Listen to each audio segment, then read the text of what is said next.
Assalamualaikum warahmatullahi wabarakatuh.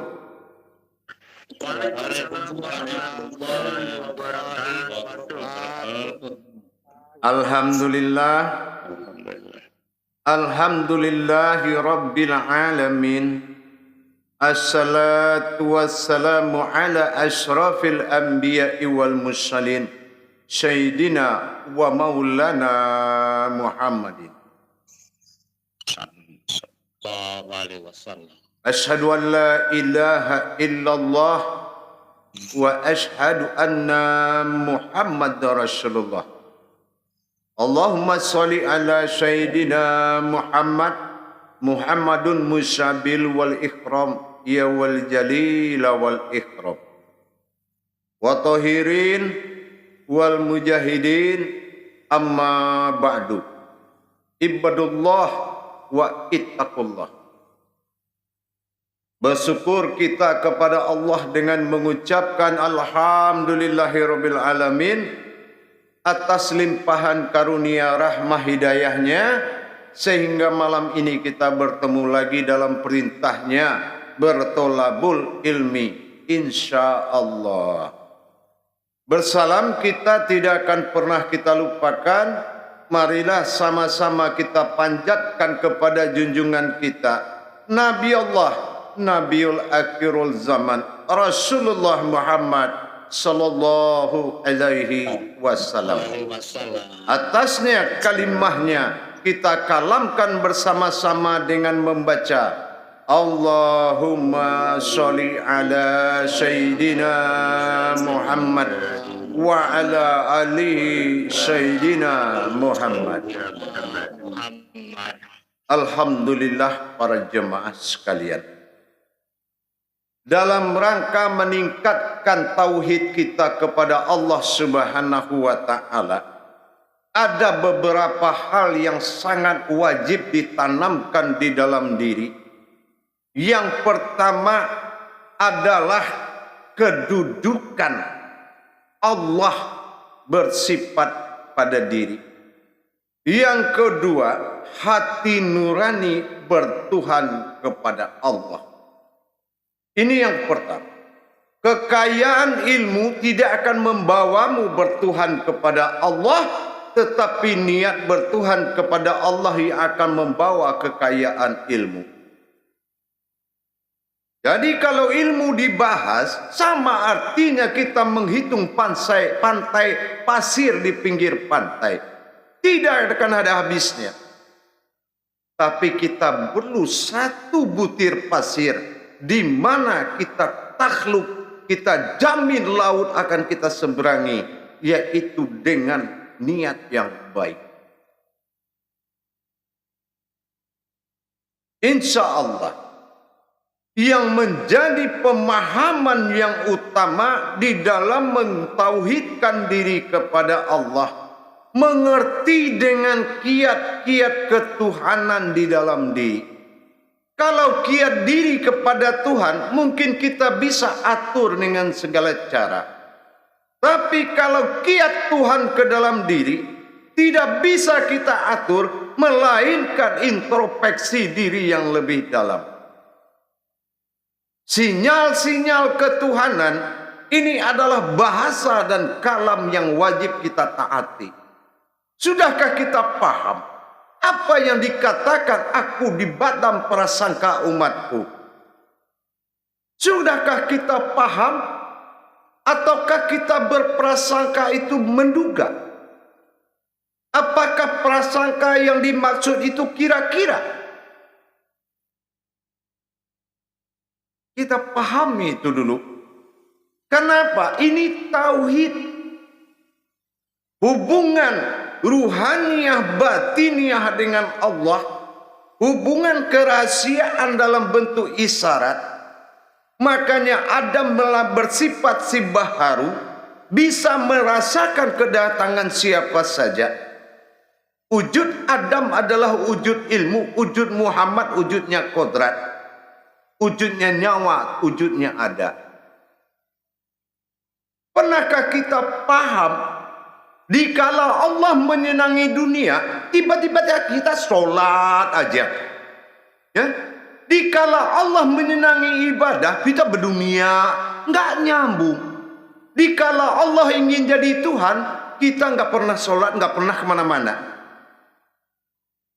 Artinya apa?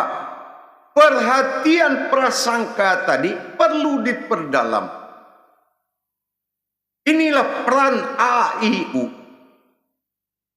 Ya, dikala Allah bersifat Adam, pernahkah kita memenuhi kehendaknya berdunia seolah-olah mati, tidak hidup, tidak apa, seolah-olah hidup selamanya? Tapi dikala kerohaniannya datang, dia minta kita beribadah kepadanya dengan pengakuan ketuhanannya.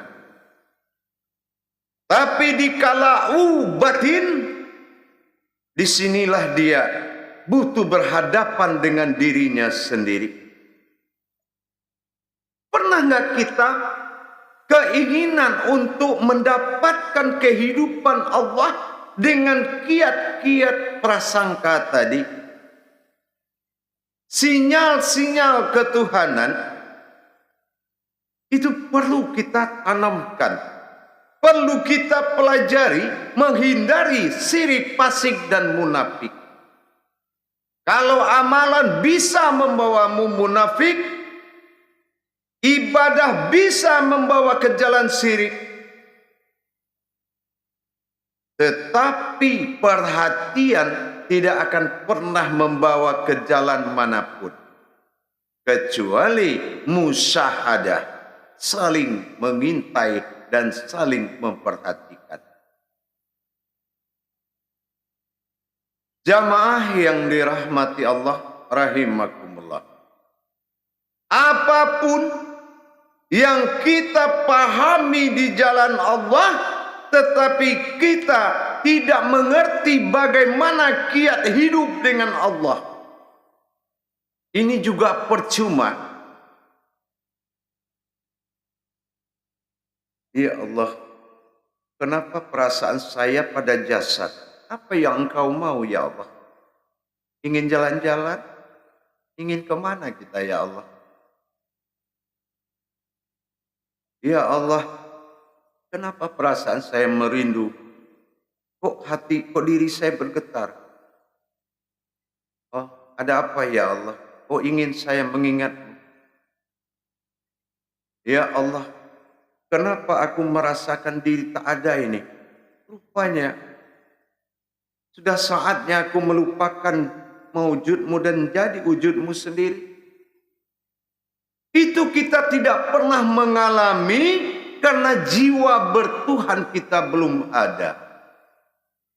Jiwa berilmu tidak menjanjikan akan bertuhan, tapi jiwa bertuhan yang menimbulkan adanya ilmu. Ini yang dikatakan prasangka, merasakan Allah pada 3 kodrat dalam diri. A, dikala keadaman.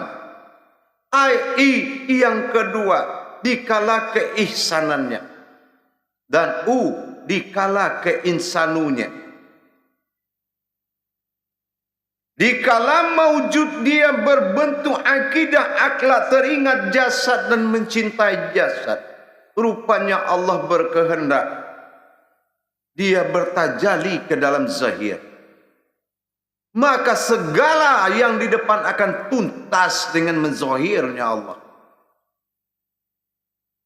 Tapi dikala kerinduan datang dan keinginan beribadah tinggi, rupanya panggilan rohani dalam posisi prasangka I, yaitu ilmu, sudah datang mengundang. Maka kita laksanakan kesadaran yang paling tinggi, yaitu bertajali. Setelah itu kita hilang kepercayaan diri dalam suatu keadaan dalam satu hari. Ada apa ini? Rupanya perintah melenyapkan keinsanan itu sudah ada. mendirikan wujud Allah semata. Sinyal-sinyal ini akan didapatkan setelah kita membuka diri dan mengambil keputusan mutlak. Mengambil keputusan mutlak atas pernyataan Allah terhadap kodratnya, kita serahkan dengan ikhlas. Kita serahkan dengan ikhlas. Allah, saya pernah bilang, Allah memang Tuhan, tetapi di dirimu belum tentu dia jadi Tuhan bagi dirimu. Contoh sekarang saya tanya satu pertanyaan untuk semua jemaah grup 76. Qul huwallahu ahad. Katakanlah, aku Allah yang satu. Coba katakan. Tapi jangan ayat ini yang diulang.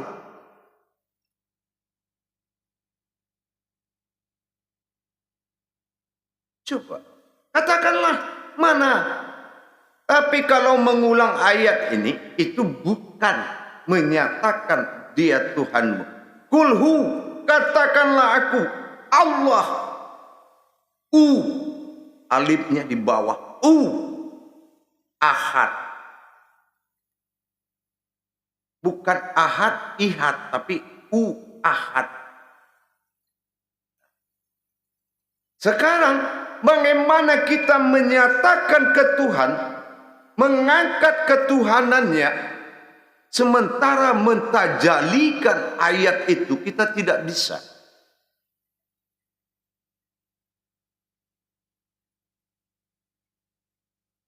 Kalau hanya mengenal, setelah kita jalan di kota besar, sampai ke kampung-kampung kita jalani, kita kenal semua sampai pelosok-pelosok. Kalau hanya pengenalan, terus tinggal ngontrak, sama aja bohong.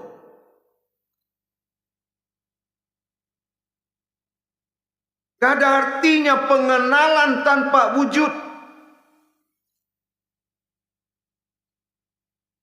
Dikhawatirkan masih ada persekutuan Allah dikala kita menghadirkan kodratnya yang wujud. Kalau kodratnya semata memang benar, tetapi hayatnya bagaimana?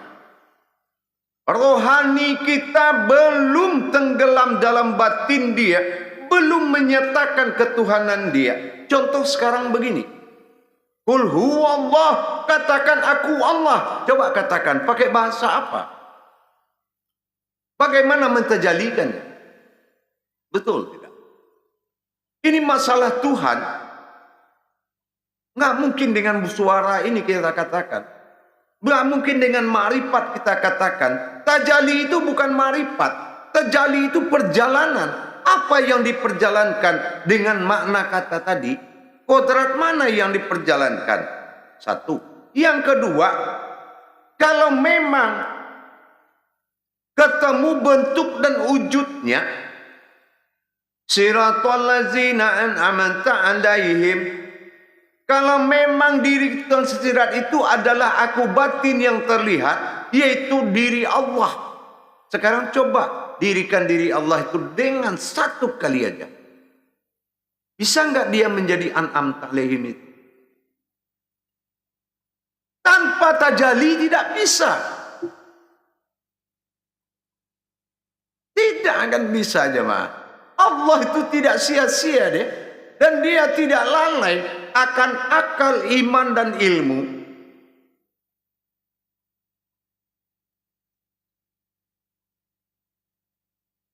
Baik. Kita langsung mujakarah, insyaallah. Baik jamaah, kita mulai mujakarah dengan dikalamkan Sallu ala muzakaratun fil jami'ati rahimakumullah. La ilaha illallah wallahu akbar. Silakan bertanya. Untuk moderator, saya ganti-gantian, saya akan tunjuk Pak D. Ya, Pak Andi Sutarya sebagai moderator. Gitu ya. Kebetulan moderator kita lagi capek, kan baru pulang di perjalanan. Silakan untuk dilaksanakan. Alhamdulillah atas kesempatan ini Buya yang Amin. diberikan. Ya, moderator juga boleh nanya ya. Jangan mentang-mentang moderator nggak belajar lagi di ntar. Insya Allah Buya. Insya Allah.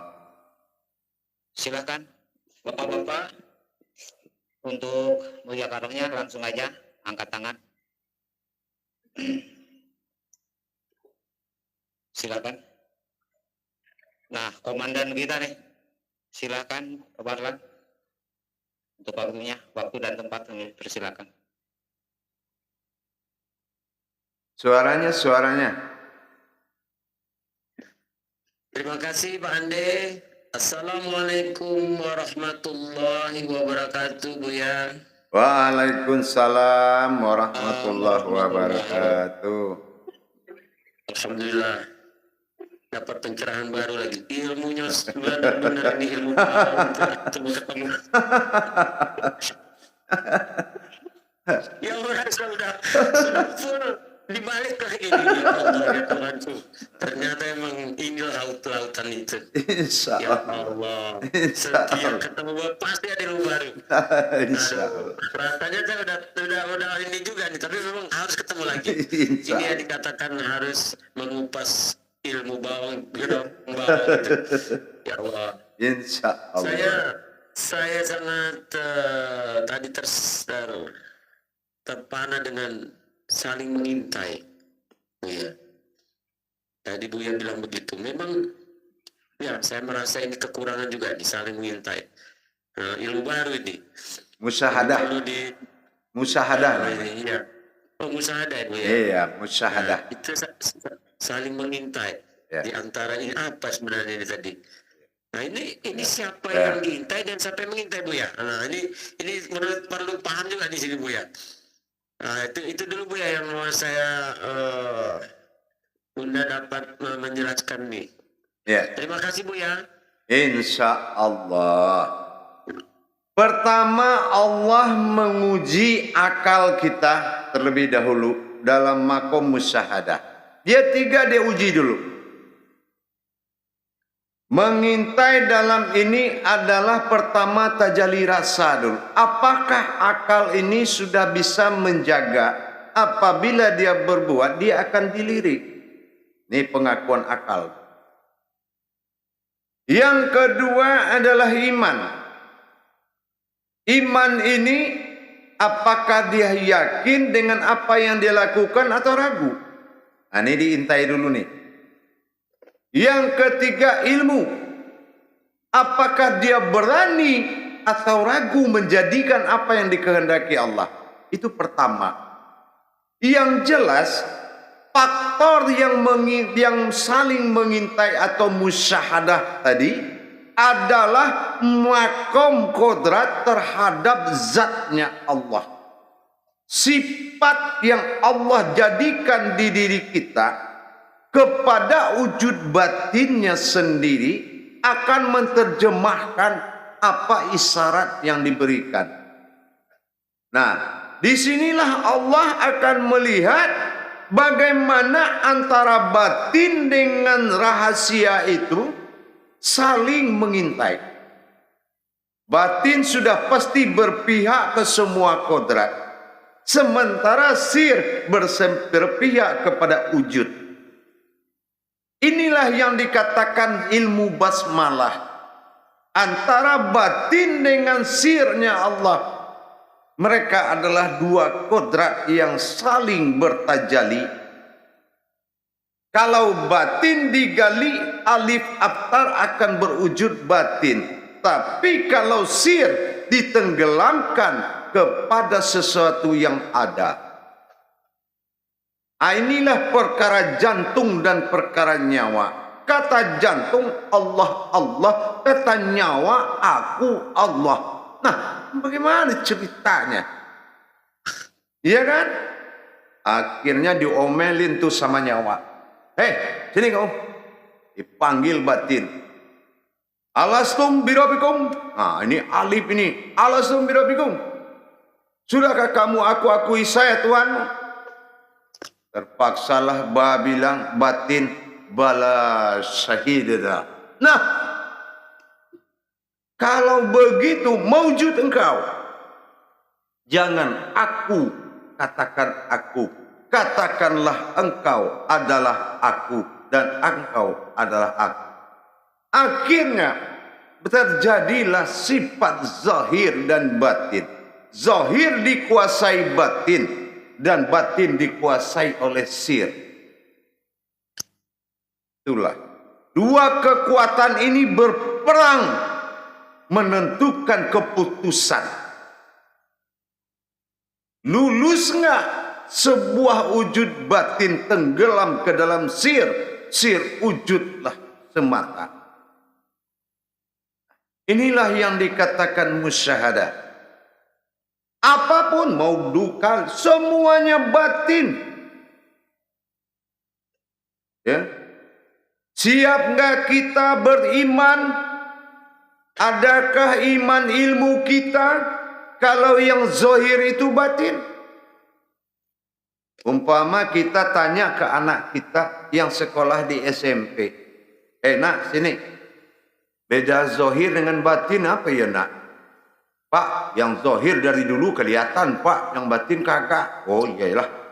Panggil yang di SMA sini.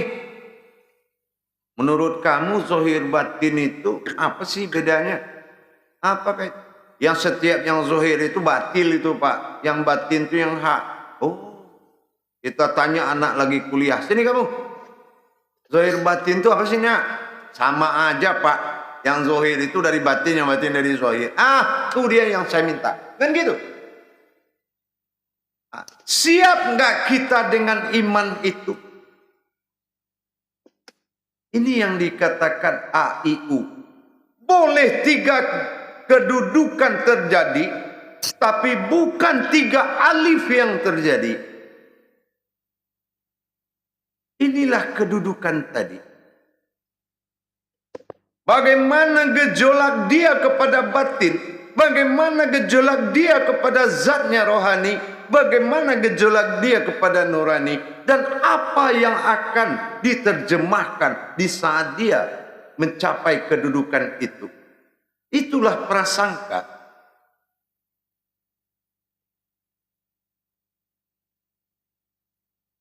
Paham? Gitu ya. Insya Allah. Insya Allah.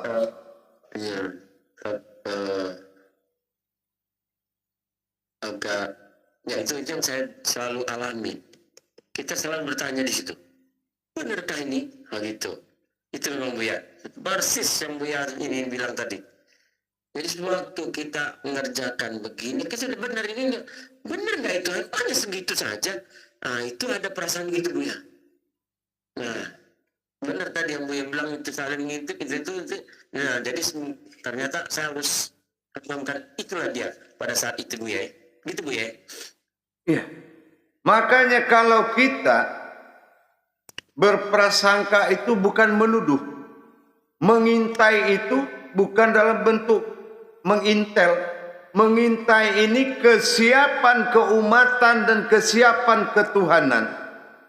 Kodrat ketuhanan dan kodrat keumatan bersifat batin dengan sir rahasia, bersifat jantung dan nyawa.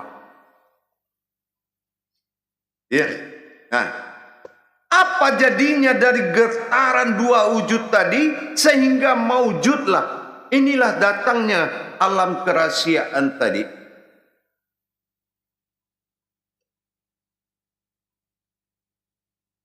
Ya. Setelah adanya dua kodrat tadi, maka terjadilah satu maujud yang besar, yang mana waktu nur mengerjar daripada batin, batin menanti dengan kata Allah, begitu nur menanya yang menjawab sirullah. Ya kan? Akhirnya semua maujud berupa seperti ini. Nah, kita diintai oleh yang dua tadi. Apa kamu dalam kodrat sir, apa dalam kodrat batin? Nah, inilah yang akan menjadi tajali ke depannya. Inilah yang membuat adanya 3 kodrat alif di dalam diri. Alat perasa dikala mawujud Allah pada Adam, berarti ini adalah saatnya kita bertajali dalam dunia ini. Kenapa perasaan kita kuat kepada zahir?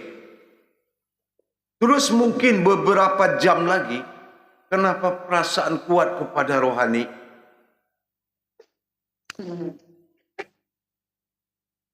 Suatu saat perasaan kuat kepada wujud semata. Merasa nggak kita dosis dari pemeriksaan tensi itu berhenti di mana dia dalam satu hari? Nah, itu, ya kan? Begitu ukurannya. Nah, rasa itulah yang membuat kita berkomunikasi. Ada apa ya Allah? Tiba-tiba anak istri dikala dia menzohir, kok saya ingat jasad saya. Ada apa itu? Datang keluarga, jalan-jalan yuk Pak. Oh benar berdunia, mau hiburan, ayo. Bahasa Allah itu luar biasa. Ya. Nah, inilah yang harus diintai. Paham? Paham, insya Allah ya. Insya Allah. Assalamualaikum warahmatullahi wabarakatuh. Waalaikumsalam. Lanjut. Terima kasih Pak Komandan yang telah meluangkan pertanyaannya. Untuk selanjutnya, silakan Pak Fitra. Waktu dan tempat kami persilakan. Terima kasih, Andi. Assalamualaikum warahmatullahi wabarakatuh, Bu ya. Waalaikumsalam warahmatullahi wabarakatuh. Mau nanya, Bu ya, sewaktu kita sholat secara syariat, di pandangan batin itu kita juga melihat kita sholat, Bu ya. Mohon penjelasannya, Bu ya. Terima kasih. Assalamualaikum warahmatullahi wabarakatuh. Ya, saya tunjukkan ilmunya. Ya, dikala kamu di syariat, maka Allah fi zohiru, maka lenyapkan syariat dari statusnya syariat, maka jadikan batin Allah yang terlihat. Itu baru syariatnya bagus. Jangan kemana-mana. Ya. Nah, kan sudah ada si wujud am. Ngapain lagi? Ya sudah, semua kan. Nah, kan orang berilmu itu beruntung, jangan persulit. Ya. Kalau mau persulit, jadi guru. Itu sulit tuh. Ya kan? Nah, dikala kita bersyariat, syariat itu ada juga yang dinamakan syariatul nabiin. Lihatlah Muhammad itu bergerak, ikutin saja. Sudah selesai. Tapi tadi dikatakan apa? Seluruh ayat muni usolli. Lihatlah seperti aku sholat. Nah, ini mim ha mim dal. Tumpangin di situ, lihat saja. Disuruh melihat malah mencari-cari. Nah, oh ingin lagi ke syariatullah, sudah. Kamu tatap zohirnya. Ya kan? Itu kan sudah ada si wujud am. Wah, kalau pengen lagi lega ini, saya mau ke dalam nih. Ya sudah. Ada si wujud an. Udah main-main ke dalam. Ya. Kasih. Afqalala fil mu'minin. Beruntunglah orang berilmu. Woi, ayo manfaatkan kemudahan yang diberikan Allah. Inilah pelajaran. Iya enggak? Jangan menteri bilang syariat ya. Kendarai semuanya, kan sudah ada jalan. Ya, paham nggak? Enggak, jangan seolah-olah. Paham nggak? Insyaallah ya. Coba bilang insya Allah apa paham? Paham nggak? Paham. Nah, itu dia. Iya, bagaimana saya mengaminkan kalau kamu ragu? Iya enggak? Insya Allah. Ada lagi yang mau ditanyakan? Ada tambah satu lagi Bu. Boleh. Jadi sewaktu kita inna sholat takbiratul ihram itu perubahan rohani kita itu selalu live ke Ka'bah itu ya. Ya, gimana itu ya? Ka'bah mana? Ka'bah, melihat Ka'bah. Melihat Ka'bah. Iya. Itu kalau sudah dilarikan oleh sesuatu batinmu kemana-mana karena pandanganmu terputus dari diri rahasia yang berdiri. Rom. Itu diri si rahasia. Mana diri rahasia? Itu yang di Al-Fatihah tadi. Ya, kamu terputus berhubungan ke situ, makanya dibawa kamu kemana-mana. Gak usah kita cerita siapa yang bawa. Yang penting sudah gagal itu. Ya. Ihram, sahadah ahad. Menyatu langsung menjadi satu. Siapa yang satu itu? Itu ihsan. Betul nggak? Nah, kalau ihsan berdiri namanya ihram.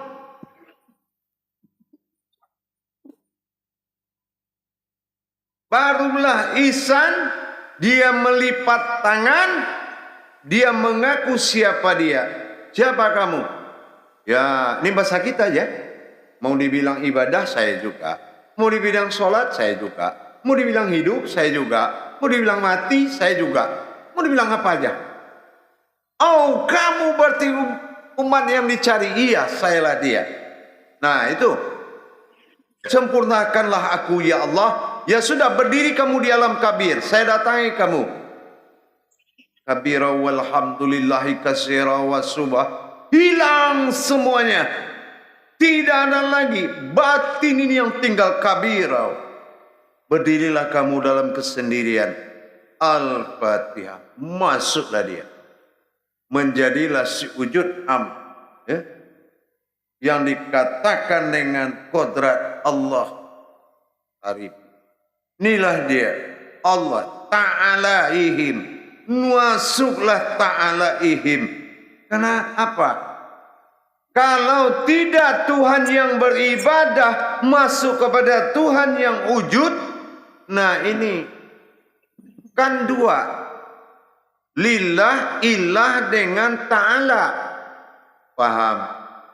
Ini sengketa dua kodrat alif, aktar, alif, ba'dal disebut dengan ilah dan ta'ala. Nah ta'ala apa? Adalah Tuhan yang beribadah. Artinya apa? Toh itu ibadah. Allah ini Tuhan. Ya. Nah tampil ini ilah.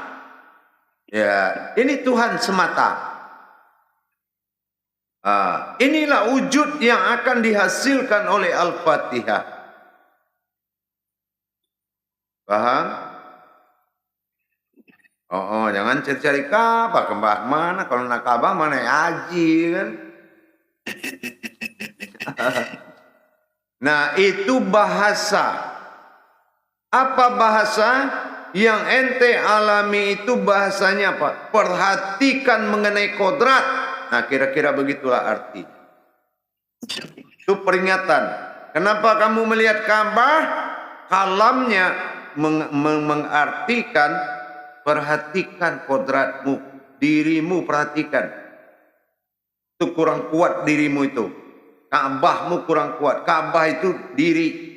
Ya. Ka'bah ini nih. Ya. Yang dimaksud Ka'bah itu. Ya. Baitullah ini dalam diri ini batinnya Allah. Jadi Ka'bah Baitullah. Ya. Makanya kita kasih pakai sorban karena ini adalah darajatullah. Ya. Paham nggak? Paham ya? Nah, gitulah semangat ngaji itu, ya. Ya, lanjut, masih ada?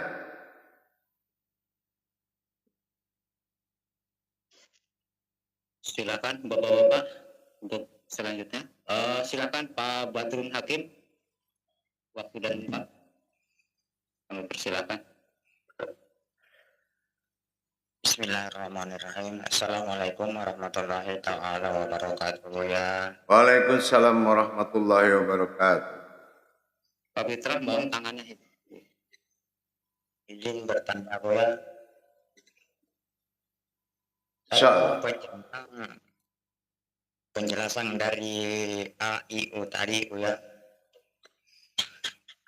Apakah bisakah dikatakan ini apa sebutannya 3 tapi dia 1? Bisakah seperti itu ya? Ya justru dari tadi saya bicaranya begitu. Iya, ini kan. Ya. Artinya kalau saya tingkatkan 3 kali alif, Adam, Ahmad, Allah. Ya, nah. Ya. Kalau dikodratkan seperti itu, Adam, Ahmad, Allah. Ahmad ini nama diri batin disebut wujud an. Itu disebut Ahmad. Ya. Nah, Ya. Allah adalah zat yang maujud. Ya. Itu. Padahal Adam adalah berupa-rupa. Nah, berupa-rupa aku pada Adam, berkodrat pada Muhammad, dan wujud pada nyawa. Jadi itu artinya apa? Bukan alifnya yang 3.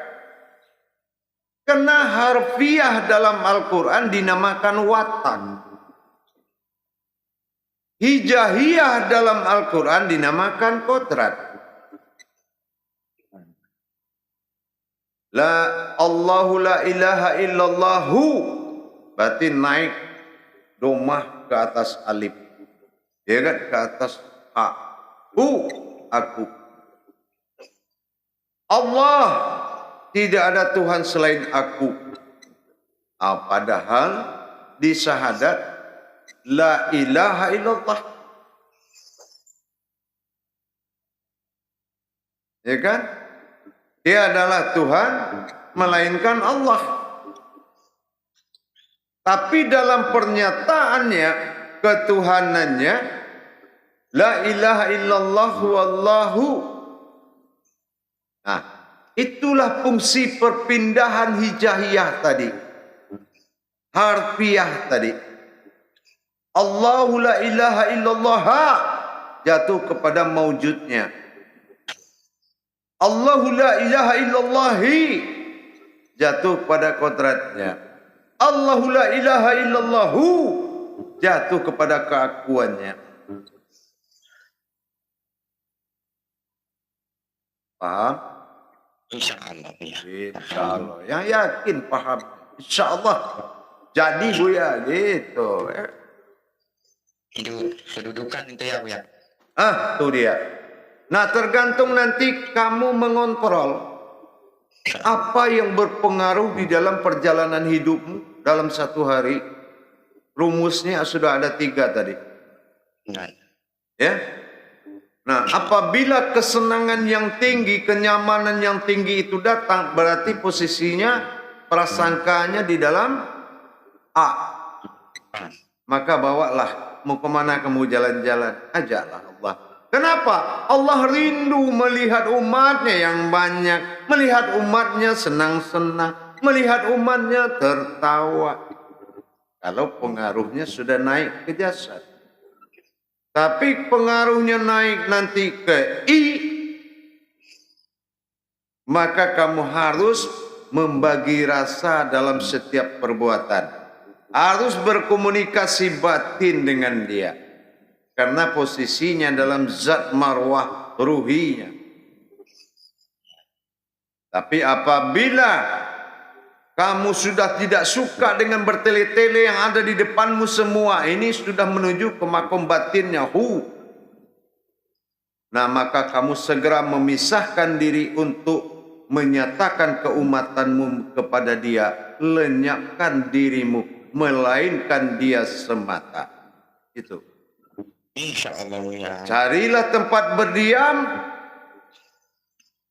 Hadirkanlah dia tanpa kamu. Mungkin beberapa saat aja. Nanti berdirilah si wujud am dengan Al-Fatihah lagi. Berarti kita bergabung lagi. Satu HP 3 sinyal. Ya enggak? Itu. Mantap. Iyalah mantap. Ya enggak? Ya. Insya Allah. Paham? Buya, terima kasih banyak Buya. Insya Allah. Baik. Assalamualaikum warahmatullahi wabarakatuh. Terima kasih Buya. Waalaikumsalam warahmatullahi wabarakatuh. Terima kasih Pak Badrun atas pertanyaannya. Dan untuk selanjutnya silakan Bapak-bapak angkat tangannya. Pak Idris, nah baru saya mau muncul. Pak Idris, silakan. Ada pertanyaan mau Buya. Assalamualaikum warahmatullahi wabarakatuh. Buya, rekan-rekan semuanya. Waalaikumsalam warahmatullahi wabarakatuh. Insyaallah. Insyaallah. Amin ya Allah. Alhamdulillah, patut kita ucapkan syukur kehadapan Allah karena kita bisa ketemunya sesungguhnya hanya Allah semata. Semoga kita tetap diberikan kekuatan lahir batin. Amin. Amin. Insyaallah. Menyambungkan apa yang disampaikan Buya, kebetulan ada mengintai adanya kejadian terhadap keluarga Buya, yaitu beliaunya masuk rumah sakit. Dari pandangan dari kodrat Allah yang kita miliki, bagaimana cara pandangnya? Dipandang dari nurani, rohani, batin terhadap kepada keluarga yang sakit. Saya melihat sifat insani kepada saudara kita itu sakit. Apakah begitu, Buya? Mohon Ya, baik-baik. Kalau masalah begitu nanti di luar dibahas. Ya. Alhamdulillah. Nah, nanti itu dibahas di luar. Kita belajar dulu. Ya. Itu sudahnya himpunan ilmu. Ilmu tidak disampaikan di kelayak kami. Alhamdulillah. Ya. Insyaallah. Yang berkaitan dengan pengajian dulu. Silakan, lanjut. Kalau begitu, Bapak yang lain. ya Bapak yang lain dulu. Oh iya, iya. Ada lagi? Baik. Kalau tidak ada, kita ketemu lagi 10 menit lagi. Saya tutup YouTube dulu. Assalamualaikum warahmatullahi wabarakatuh. Waalaikumsalam warahmatullahi wabarakatuh.